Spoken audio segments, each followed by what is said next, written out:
Olá pessoal, tudo bem? Bom dia, estou aqui mais uma vez para um vídeo, né? Como sempre após algum tempo aí de tempo de ausência, né?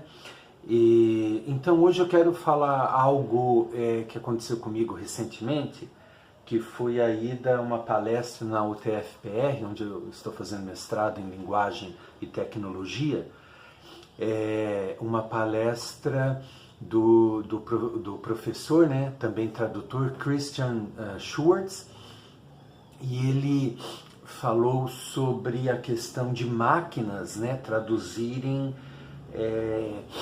fazer tradução, né? O título bem interessante da palestra foi Robôs Não Contam Histórias. Eu não lembro mais exatamente, mas tinha uma outra frase. Mas o título principal era esse, Robôs Não Contam Histórias. Então foi bem interessante e essa palestra, e inclusive a primeira pergunta, né, fui eu que fiz, porque essa questão da complexidade de se transferir ideias de uma língua para outra, mais precisamente do inglês para o português e vice-versa, é uma coisa que eu lido há muito tempo.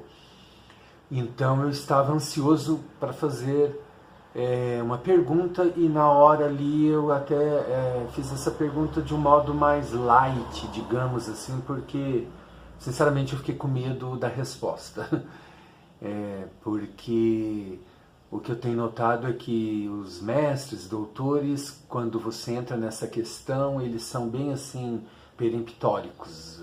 Aquilo e pronto, dão um exemplo de saudade, da palavra saudade, que segundo eles se acreditava que não existiam no inglês, mas que foi descoberto quando era bem assim e tal, e colocam uma pedra em cima e você fica meio, né?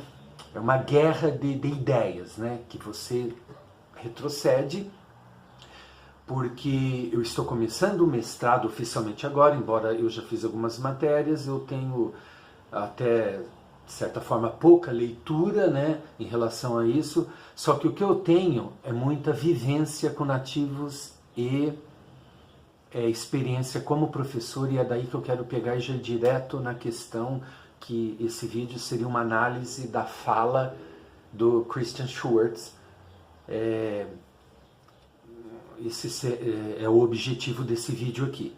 Então é o seguinte, o que depois eu meditando no que ele disse, na minha situação, eu cheguei à seguinte conclusão. Tradutor é tradutor. Falante, você falar o idioma como segunda língua, que é o meu caso, é uma outra realidade, que não tem nada a ver com o tradutor. E quando você ensina, também é uma outra realidade, elas podem se mesclar, no caso eu falo e ensino, e também uma terceira, que eu também tive o privilégio de viver, que é escrever em inglês, tendo o português como língua materna. Então essas situações, principalmente de escrever, ensinar, não tem nada a ver com o tradutor, porque o tradutor ele vai pegar a ideia ali, ele tem que dar conta, o Christian falou isso, ele tem que dar conta da tradução, ele não vai filosofar em cima e ele vai colocar I miss you para eu sinto saudade de você e pronto. Foi mais ou menos em cima disso que eu fiz a minha pergunta, né, o porquê, como que ele lida com outras ideias, tipo homesick ou I long for you e tal. Depois ele até admitiu que tem coisas que não são traduzíveis e tal, mas então eu cheguei a essa conclusão.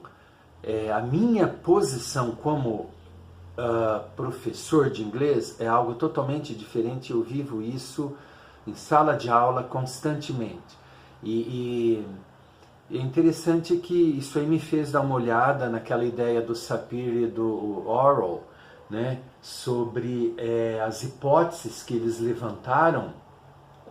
Não é Orwell, é Worf, Sapir e Worf. Eles levantaram uma hipótese, uma teoria de que as línguas elas determinam a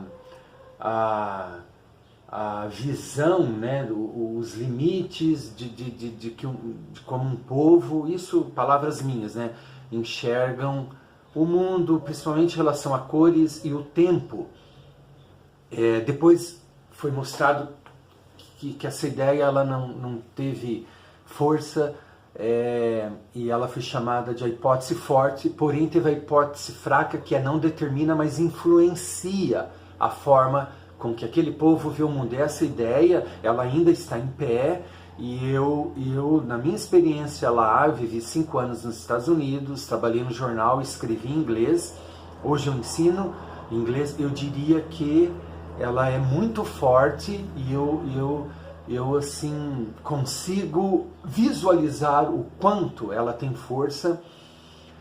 Na minha própria experiência, por exemplo, para dar um exemplo mais concreto, quando eu estava escrevendo um artigo para o jornal e eu queria a minha ideia, porque a partir do português, e é daí que vem a dificuldade, porque se você é o nativo do inglês, você vai lidar e não fala outro idioma, ou não vai ter um outro idioma como parâmetro, talvez vai ser mais fácil para você ali escrever. Mas eu, como vinha do português, eu queria dar aquela ideia de quando eu dirigi à noite, vendo a lua, né? Nem era noite, era madrugada, e é essa palavra, essa ideia que eu queria colocar no inglês, dirigir de madrugada, vendo a lua, eu não soube como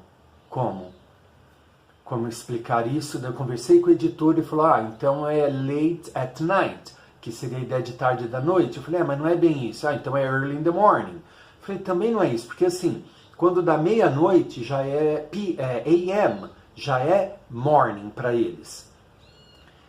Aí eu optei por late at night, tarde da noite, mas não era isso. E eles têm uma palavra que é o dawn, que é dawn, que é ao alvorecer, mas também não é, porque para a gente que fala português, o alvorecer já está vendo a luz do sol, né?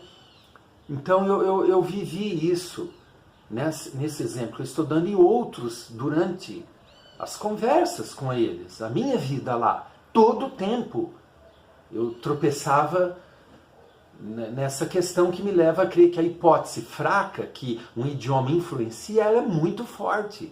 Então era isso que eu gostaria de ter discutido ali com o Christian, mas também não sei se viria ao caso, porque ele estava falando de tradução, talvez entrando nessa questão como um princípio para chegar à tradução, poderia ser uma boa discussão, né? Mas eu fui meio que despreparado, não tive tempo de familiarizar com essa teoria, e o que eu vivo é na prática, né? Ele citou Paulo Henriques Brito, que eu já postei um vídeo aqui, né, que ele é um tradutor, e ele disse que, ele citou também Mário de Andrade, que já tinha abordado isso, e ele fala que city não é cidade, e town não é uma cidade pequena, e street não é rua, e lidou com essas questões. E o Christian partiu disso também, né? Eu não li o livro do Paulo Henriques Brito, é um bom motivo agora para ler. Eu resolvi abordar isso com vocês, para também pedir que vocês me digam o que vocês sentem em relação a isso. Eu estou com 100 e alguma coisa, gente, de seguidores, só que ninguém está interagindo, então por isso que eu estou até ausente. Eu vou me dedicar às outras coisas, então gostaria que quem ouvir esse vídeo siga o canal, se tiver interesse, claro. E quem está já seguindo, que me diga o que você acha disso. Você já viveu algo? Ou faça pergunta se não viveu, porque por isso que o canal está bem devagar, assim. Eu queria ativar mais ele, assim. Eu não sou youtuber, já falei isso, não quero ter milhões de seguidores, esse não é o caso. Mas é um lugar que também me faz a pensar. Esses dias um menino, acredito que ele tenha se adicionado no YouTube, ele mandou um obrigado, então ele assistiu uma aula que eu vi que é útil para ele. Então a gente produz conteúdo, a gente pesquisa, e esses conteúdos eu sei que são úteis para alguém, porque eu vejo ali um número de visualizações. Então seria interessante vocês darem um retorno, fazerem perguntas, para que haja outros vídeos sobre este assunto, que é o inglês coloquial, o inglês falado, um inglês mais pragmático, que é o objetivo desse canal, ok? Por hoje é só, a gente se vê por aí, e tenha uma boa semana.